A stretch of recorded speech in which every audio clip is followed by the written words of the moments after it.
அத்தியாயம் 5. குரவை கூத்து. அந்தப்புரத்திலிருந்து நண்பர்கள் இருவரும் வெளியே வந்தார்கள். உள்ளே இருந்து ஒரு பெண் குரல், கந்தமாறா, சுந்தமாறா என்று அழைத்தது. அம்மா என்னை கூப்பிடுகிறாள், இங்கேயே சற்று இரு, இதோ வந்து விடுகிறேன் என்று சொல்லிவிட்டு கந்தமாறன் உள்ளே போனான். பெண்களின் குரல்கள் பல சேர்ந்தாற்போல் அடுத்தடுத்து கேள்விகள் கேட்டதும் கந்தமாறன் தட்டுத்தடுமாறி மறுமொழி கூறியதும் வந்தியத்தேவன் காதில் விழுந்தது. பின்னர் அந்த பெண்கள் கலகலவென்று சிரித்த ஒளியும் உள்ளே இருந்து வந்தது. தன்னை பற்றித்தான் அவ்விதம் அவர்கள் கேலி செய்து சிரிக்கிறார்களோ என்ற எண்ணம் வந்தியத்தேவனுக்கு வெட்கத்தையும் கோபத்தையும் உண்டாக்கியது. கந்தமாறன் வெளியே வந்ததும் வந்தியத்தேவனின் கையை பிடித்துக்கொண்டு, வா, எங்கள் மாளிகையை சுற்றி பார்த்துவிட்டு வரலாம் என்று சொல்லி இழுத்து கொண்டு போனான். கடம்பூர் மாளிகையின் நிலா முற்றங்கள், ஆடல் பாடல் அரங்கங்கள், பண்டக சாலைகள், பளிங்கு மண்டபங்கள், மாட கோபுரங்கள், ஸ்தூபி கலசங்கள், குதிரை லாயங்கள் ஆகியவற்றை வந்தியத்தேவனுக்கு கந்தமாறன் காட்டிக் கொண்டு சென்றான். இடையில் வந்தியத்தேவன், கந்தமாறா, என்னை அந்தப்புற வாசலில் நிறுத்தி நீ மறுபடியும் உள்ளே போனபோது அந்தப்புரத்தில் ஒரே சிரிப்பும் குதூகலமுமாயிருந்ததே, என்ன விசேஷம்? உன்னுடைய சிநேகிதனை பார்த்ததில் அவர்களுக்கு அவ்வளவு சந்தோஷமா என்று கேட்டான். உன்னை பார்த்ததில் அவர்களுக்கெல்லாம் சந்தோஷந்தான். உன்னை அம்மாவுக்கும் மற்றவர்களுக்கும் பிடித்திருக்கிறதாம். ஆனால் உன்னை குறித்து அவர்கள் சிரிக்கவில்லை. பின்னே எதற்காகச் சிரித்தார்களாம்? பழுவேட்டரையர் இருக்கிறார் அல்லவா? இத்தனை வயதுக்குப் பிறகு அவர் புதிதாக ஒரு இளம்பெண்ணை கல்யாணம் செய்து கொண்டிருக்கிறார். மூடு பல்லக்கில் வைத்து அவளை இங்கே அழைத்துக் கொண்டு வந்திருக்கிறார். ஆனால் அந்த புறத்துக்கு அவளை அனுப்பாமல் அவருடைய விடுதியிலேயே அடைத்து பூட்டி வைத்திருக்கிறாராம்.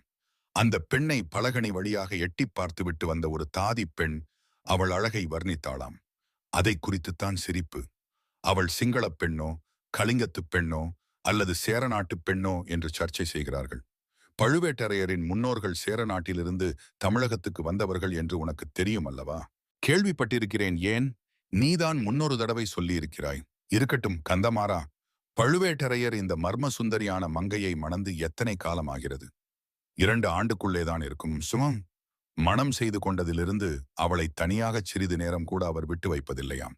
எங்கே போனாலும் கூட பல்லக்கில் ஆசை நாயகியையும் அழைத்துப் போகிறார். இதை குறித்து நாடெங்கும் கொஞ்சம் பரிகாச பேச்சு நடந்து வருகிறது. வந்தியத்தேவா, ஒரு பிராயத்தை தாண்டியவர்களுக்கு இந்த மாதிரி ஸ்திரீ சபலம் ஏற்பட்டால் எல்லோருக்கும் சிறிது இளக்காரமாகத்தானே இருக்கும். காரணம் அது ஒன்றுமில்லை. உண்மை காரணத்தை நான் சொல்லட்டுமா கந்தமாறா? பெண்கள் எப்போதும் சற்று பொறாமை பிடித்தவர்கள். உன் வீட்டு பெண்களை பற்றி குறைவாகச் சொல்லுகிறேன் என்று நினைக்காதே. பெண் உலகமே இப்படித்தான். உன் குடும்பத்து பெண்கள் கருநிறத்து அழகிகள்.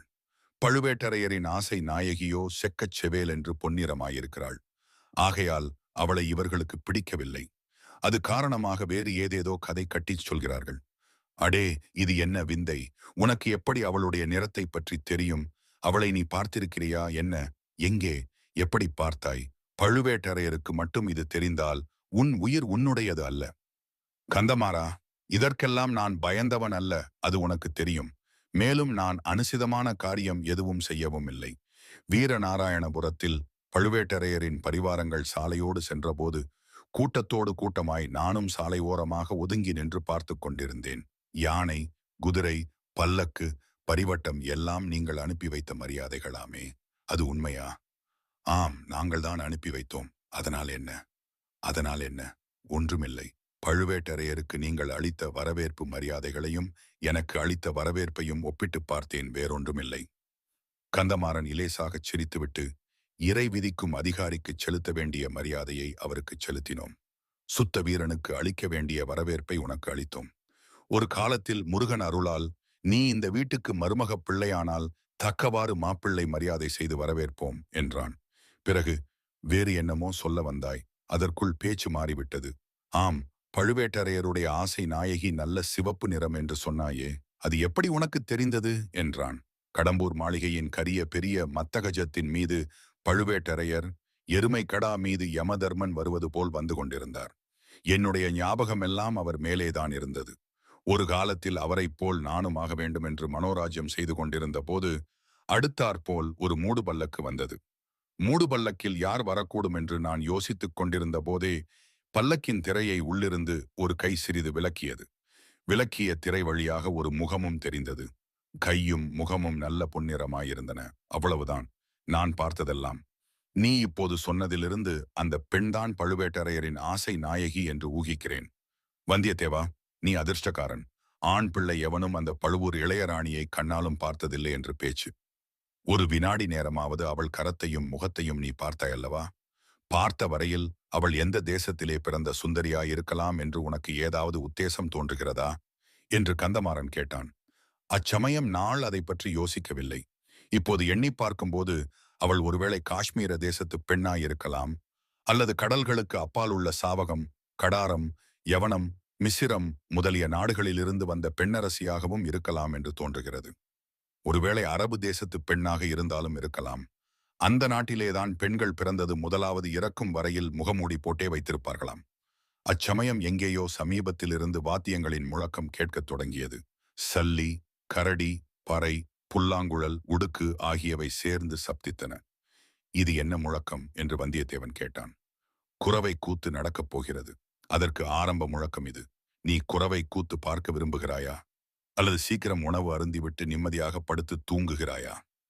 ஆழ்வார்க்கடியாள் குரவை கூத்தை பற்றி குறிப்பிட்டது அச்சமயம் வந்தியத்தேவனுக்கு நினைவு வந்தது. குரவை கூத்து நான் பார்த்ததே இல்லை, கட்டாயம் பார்க்க வேண்டும் என்றான்.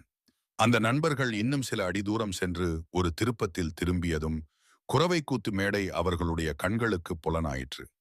மேடைக்கு முன்னால் சபை கூடவும் தொடங்கிவிட்டது. சுற்றிலும் அரண்மனை சுவரும் கோட்டை கொத்தளங்களின் மதிலும் சூழ்ந்த இடத்தில் வெண்மணல் விரித்த விசாலமான முற்றத்தில் குரலை கூத்து மேடை அமைக்கப்பட்டிருந்தது. மேடையில் கோழியைப் போலும் மயிலைப் போலும் அன்னத்தைப் போலும் சித்திரங்கள் போட்டு அலங்கரித்திருந்தார்கள். செந்நெல்லை வறுத்த வெள்ளிய பொறிகள், மஞ்சள் கலந்த தினை அரிசிகள், பல நிற மலர்கள், குன்றி மணிகள் முதலியவற்றினாலும் அந்த மேடையை அழகுபடுத்தியிருந்தார்கள். குத்து விளக்குகளுடன் தீவர்த்திகளும் சேர்ந்து எரிந்து இருளை விரட்ட முயன்றன. ஆனால் நறுமண அகில் புகையுடன் தீவர்த்தி புகையும் சேர்ந்து மூடுபனியைப் போல் பரவி தீபங்களின் ஒளியை மங்கச் செய்தன. மேடைக்கு எதிரிலும் பக்கங்களிலும் வாத்தியக்காரர்கள் உட்கார்ந்து அவரவர்களுடைய வாத்தியங்களை ஆவேசமாக முழக்கினார்கள். மலர் மணம், அகில் மணம், வாத்திய முழக்கம் எல்லாமாகச் சேர்ந்து வந்தியத்தேவனுடைய தலை சுற்றும்படி செய்தன. முக்கிய விருந்தாளிகள் அனைவரும் வந்து சேர்ந்ததும் குரவை கூத்து ஆடும் பெண்கள் 9 பேர் மேடைக்கு வந்தார்கள். ஆட்டத்திற்கு தகுந்தவாறு உடம்பை இறுக்கி ஆடை அணிந்து, உடம்போடு ஒட்டிய ஆபரணங்களை பூண்டு, கால்களில் சிலம்பு அணிந்து, கண்ணி, கடம்பம், காந்தள், குறிஞ்சி, செவ்வலரி ஆகிய முருகனுக்கு உகந்த மலர்களை அவர்கள் சூடியிருந்தார்கள். மேற்கூறிய மலர்களினால் கதம்பமாகத் தொடுத்த ஒரு நீண்ட மலர் மாலையினால் ஒருவரையொருவர் பிணைத்துக் கொண்டவாறு அவர்கள் மேடையில் வந்து நின்றார்கள். சிலர் கைகளில் சந்தன மரத்தினால் செய்து வர்ணம் கொடுத்த அழகிய பச்சை கிளிகளை லாவகமாக ஏந்திக் கொண்டிருந்தார்கள். சபையோருக்கு வணக்கம் செய்துவிட்டு பாடவும் ஆடவும் தொடங்கினார்கள். முருகனுடைய புகழை கூறும் பாடல்களை பாடினார்கள். முருகனுடைய வீரச் செயல்களை பாடினார்கள். சூரபத்மன், கஜமுகன் முதலிய அசுர கணங்களை கொன்று கடல் நீரை வற்றச் செய்த வெற்றிவேலின் திறத்தை பாடினார்கள். தேவலோகத்து கன்னியர் பலர் முருகனை மணந்து கொள்ள தவங்கிடந்து வருகையில் அந்த சிவகுமாரன் மண்ணுலகத்தில் தமிழகத்துக்கு வந்து காட்டில் திணைப்புனம் காத்து நின்ற மலைக்குறவர் மகளை மணந்து கொண்டதை புகழ்ந்து பாடினார்கள். வேலவனுடைய கருணை திறத்தை கொண்டாடினார்கள். இத்தகைய பாடலும் ஆடலும் பறை ஒளியும் குழல் ஒளியுமாகச் சேர்ந்து பார்த்திருந்தவர்களை எல்லாம் வெறிகொள்ளச் செய்தன. பசியும் பிணியும் பகையும் அழிக, மழையும் வாழம் தன்மும் பெருக என்ற வாழ்த்துக்களுடன் குரவை கூத்து முடிந்தது. பெண்கள் மேடையிலிருந்து இறங்கிச் சென்றார்கள். பின்னர் தேவராளன், தேவராட்டி என்னும் ஆடவனும் பெண்ணும் வேலநாட்டம் ஆடுவதற்காக மேடை மீது வந்து நின்றனர். அவர்கள் இரத்த நிறமுள்ள ஆடைகளை உடுத்தியிருந்தனர். செக்கச் சிவந்த இரத்த நிறமுள்ள செவ்வலரி பூமாலைகளை சூட்டிக் கொண்டிருந்தனர். நெற்றியில் செந்நிற குங்குமத்தை அப்பிக் கொண்டிருந்தனர். அவர்களுடைய வாய்களும் வெற்றிலை பாக்கு மென்றதினால் சிவந்து இரத்த நிறமாக காணப்பட்டன. கண்கள் கோவை பழம் போலச் சிவந்திருந்தன. முதலில் சாந்தமாகவே ஆட்டம் ஆரம்பித்தது. தனித்தனியாகவும் கைகளை கோத்துக்கொண்டும் ஆடினார்கள். நேரமாக ஆக ஆட்டத்தில் வெறி மிகுந்தது. மேடையிலே ஒரு பக்கத்தில் சாத்தியிருந்த வேலை தேவராட்டி கையில் எடுத்துக்கொண்டாள். தேவராளன் அதை அவள் கையிலிருந்து பிடுங்க முயன்றான். தேவராட்டி தடை செய்தாள். இறுதியில் தேவராளன் மேடை அதிரும்படியாக ஒரு பெரிய குதி குதித்து ஒரு பெரிய தாண்டல் தாண்டி தேவராட்டி கையில் இருந்த வேலை பிடுங்கிக் கொண்டான். தேவராட்டி அந்த வேலை கண்டு அஞ்சிய பாவனையுடனே மேடையிலிருந்து இறங்கிவிட்டாள். பிறகு தேவராளன் தனியே மேடை மீது நின்று கையில் வேல் பிடித்து வெறியாட்டமாடினான். சூரன் முதலிய அசுர கணங்கள் தவிடுபொடியாகி விழுந்தனர். அறுக்கப்பட்ட சூரன் தலை திரும்ப திரும்ப முளைத்தது. முளைக்க முளைக்க வேலனுடைய உக்கிரம் அதிகமாக வளர்ந்தது. அவனுடைய கண்ணிலிருந்து தீப்பொறி பறந்தது. கடைசியில் சூரபத்மன் இறந்து விழுந்தான். தேவராளனும் கைவேலை கீழே போட்டான். இப்போது மற்ற வாத்தியங்கள் எல்லாம் நின்றுவிட்டன. உடுக்கின் சத்தம் மட்டும் கேட்டது. மேடைக்கு அருகே நின்று பூசாரி ஆவேசமாக உடுக்கு அடித்தான். தேவராளன் உடம்பில் ஒவ்வொரு அணுவும் பதறி ஆடியது. சன்னதம் வந்துவிட்டது என்று சபையில் ஒருவருக்கொருவர் மெதுவாக பேசிக் கொண்டார்கள். சிறிது நேரத்துக்கெல்லாம் பூசாரி ஆவேசம் வந்து ஆடிய தேவராளனை பார்த்து, வேளா, முருகா, தேவசேனாபதி, கந்தா, சூர சம்ஹாரா, அடியார்களுக்கு அருள்வாக்குச் சொல்ல வேண்டும் என்று வேண்டிக் கொண்டான். கேளடா, சொல்லுகிறேன், என்ன வேண்டுமோ கேள் என்று சன்னதம் வந்தவன் கூவினான். மழை பொழியுமா, வெள்ளம் பெருகுமா, நாடு செழிக்குமா, நினைத்த காரியம் கைகூடுமா என்று பூசாரி கேட்டான். மழை பொழியும், வெள்ளம் பெருகும், நாடு செழிக்கும், நினைத்த காரியம் கைகூடும்.